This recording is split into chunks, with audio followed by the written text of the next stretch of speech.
नवरा माझा नवसाचा पिक्चर बघितल्यानंतर माझी खूप इच्छा होती एकदा तरी कोकणात गणपतीपुळ्याला जायची, पण कधी योगच आला नाही. आणि बोलतात ना की बाप्पाचं बोलवणं आल्याशिवाय आपल्याला जाताही येत नाही. नमस्कार, मी आहे Nikita, welcome to my mini blog. आम्ही निघालो होतो गणपतीपुळ्याला आणि नेमका गाडी लेट झाली असल्यामुळे आम्हाला गणपतीपुळ्याला जायला उशीर झाला. तर सकाळी पोचून आम्ही पटापट रिक्षा पकडली आणि निघालो होतो बाप्पाच्या दर्शनासाठी.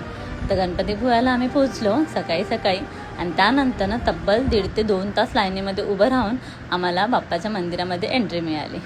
आणि हळूहळू आम्ही जात होतो, लाईन पुढे जात होती आणि आम्हाला उत्सुकता झालेली बाप्पाच्या दर्शनासाठी.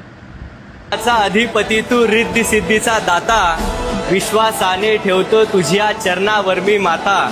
नाश कर विघ्नांचा बाप्पा तूच दाखव वाटा, नाश कर विघ्नांचा बाप्पा तूच दाखव वाटा.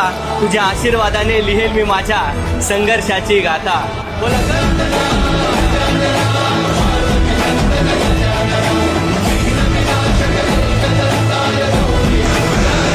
म्हणूनच आमची गाडी लेट झाली, कारण बाप्पांना आम्हाला आरतीसाठी थांबवायचं होतं. कधी कधी आयुष्यात काही गोष्टी उशिरा मिळतात, तर बाप्पा आपल्यासाठी काहीतरी स्पेशल प्लॅन करत असतो, म्हणूनच तर आयुष्यात उशिरा मिळतात असं मला वाटतं. मला काय वाटतं कमेंट करून नक्की सांगा. नंतर उंदीर मामाचं दर्शन घेऊन आम्ही निघालो होतो बीचवर फोटो काढण्यासाठी.